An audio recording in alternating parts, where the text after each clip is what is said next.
കോട്ടയത്ത് നിന്ന് നമ്മുടെ ഗോകുൽ രമേശ് ചേരുന്നുണ്ട്. അപ്പോൾ കോട്ടയത്തെ വിശേഷങ്ങൾ ചോദിക്കാം. Gokul, good morning, happy Easter. Good morning, happy Easter. ഇവിടെ നമുക്ക് കൊച്ചിയിൽ നിന്ന് ആസിഫിനും അതുപോലെ രതീഷിനും ഒക്കെ അവരൊക്കെ ജലദോഷവും കാര്യങ്ങളൊക്കെ ആയിരുന്നു. അതുകൊണ്ട് വലിയ ഒരു ചെറിയൊരു പിടുത്തം ഉണ്ടായിരുന്നു. ഗോകുൽ ഓക്കെ അല്ലേ? സെറ്റല്ലേ?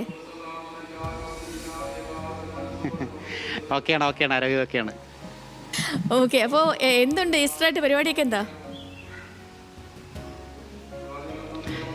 ഈസ്റ്ററായിട്ട് ആഘോഷങ്ങൾ തന്നെയാണ്. രാവിലെ മുതൽ തന്നെ നമ്മളിപ്പോൾ ദേവാലയങ്ങളിലൊക്കെയാണ്. വിശുദ്ധ ചടങ്ങുകളും ശുശ്രൂഷകളും ഒക്കെ പള്ളികളിൽ ഇങ്ങനെ പുരോഗമിച്ചു കൊണ്ടിരിക്കുകയാണ്. ആ ദിവസത്തിൻ്റെ ഒരു ഫ്രഷ്നെസ് തന്നെയാണ് രാവിലെ തന്നെ എന്ന് നമുക്ക് പറയാനായിട്ട് സാധിക്കും. രാവിലെ തന്നെ പ്രധാനപ്പെട്ട പള്ളികളിലൊക്കെ തന്നെ ശുശ്രൂഷകൾ ആരംഭിച്ചിട്ടുണ്ട്. അതിപുലർച്ചെ തന്നെ ആരംഭിച്ചിട്ടുണ്ട്. പ്രത്യേകിച്ച് ഓർത്തഡോക്സ് സഭയുടെ അധ്യക്ഷൻ, പരമാധ്യക്ഷൻ കാതോലിക്ക ബാവ ഇന്ന് കോട്ടയം ജില്ലയിൽ തന്നെയാണ് അദ്ദേഹത്തിൻ്റെ ശുശ്രൂഷകൾക്ക് നേതൃത്വം നൽകുന്നത്. വാഴൂർ പള്ളിയിലാണ് അദ്ദേഹത്തിൻ്റെ മാതൃ ഇടവക തന്നെയാണ്. അവിടെയാണ് അദ്ദേഹത്തിൻ്റെ ശുശ്രൂഷകൾ നടത്തുകയുണ്ടായത്. പുലർച്ചെ 2:30 മണിയോടുകൂടി തന്നെ ഈ ഈസ്റ്ററുമായി ബന്ധപ്പെട്ട ശുശ്രൂഷകളൊക്കെ ആരംഭിച്ചു. അതിനുശേഷം 4 മണിയോടുകൂടി ഉയിർപ്പിൻ്റെ പ്രഖ്യാപനമുണ്ടായി. അതിനുശേഷമുള്ള വിശുദ്ധ കുർബാന പല പള്ളികളിലും ഇങ്ങനെ പുരോഗമിച്ചു കൊണ്ടിരിക്കുകയാണ്. വിശ്വാസികളെ സംബന്ധിച്ചിടത്തോളം അവരുടെ ഏറ്റവും പ്രധാനപ്പെട്ട ഒരു ദിവസമായി തന്നെ ഈ ദിവസത്തെ കണക്കാക്കുകയാണ്.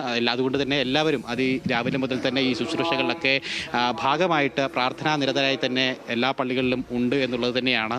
അതോടൊപ്പം തന്നെ ഇതിനുശേഷം പള്ളികളിലെ ശുശ്രൂഷകൾക്ക് ശേഷം, പ്രാർത്ഥനകൾക്ക് ശേഷം വീടുകളിലേക്ക് എത്തിക്കൊണ്ട് ഈസ്റ്ററിൻ്റെ ആഘോഷത്തിൻ്റെ ഭാഗമായി മാറാനും ഒരുക്കങ്ങളൊക്കെ തന്നെ പൂർത്തിയാക്കിയിട്ടാണ് വിശ്വാസികളെല്ലാം പള്ളിയിലേക്ക് ഇങ്ങനെ എത്തിച്ചേർന്നുകൊണ്ടേയിരിക്കുന്നത്. അതോടൊപ്പം തന്നെ കോട്ടയത്തെ സംബന്ധിച്ചിടത്തോളം പ്രധാനപ്പെട്ട 2 സഭകൾ, പ്രത്യേകിച്ച് ഓർത്തഡോക്സ് സഭയായാലും യാക്കോബായ സഭയായാലും അവരൊക്കെ തമ്മിൽ ചില തർക്കങ്ങളൊക്കെ നിലനിന്നിരുന്നൊരു വേള കൂടിയിട്ടാണ്. അതുകൊണ്ട് തന്നെ ഈ ഒരു വിശുദ്ധ വാരത്തിൽ അതിൻ്റെയൊക്കെ ഒരു സമാധാനം എന്നുള്ളൊരു സന്ദേശം തീർച്ചയായിട്ടും 2 സഭകളുടെയും നേതൃത്വത്തിൻ്റെ ഭാഗത്തു നിന്നും വന്നിരുന്നു ഈ വിശുദ്ധ വാരത്തിലെ പല വേളകളിൽ എന്നുള്ളത് തന്നെയാണ് ഏറെ പ്രത്യാശ നൽകുന്നൊരു കാര്യമെന്ന് പറയുന്നത്. പ്രത്യേകിച്ച് ഓർത്തഡോക്സ് സഭയുടെ കാതോലിക്ക ബാവയായാലും യാക്കോബായ സഭയുടെ കാതോലിക്ക ബാവയായാലും 2 പേരും ഈ ദിവസങ്ങളിൽ, വിശുദ്ധ വാര ദിവസങ്ങളിൽ കോട്ടയം ജില്ലയിലെ വിവിധ പള്ളികളിലായിട്ട് ശുശ്രൂഷകൾ നടത്തുകയുണ്ടായിട്ടുണ്ടായിരുന്നു.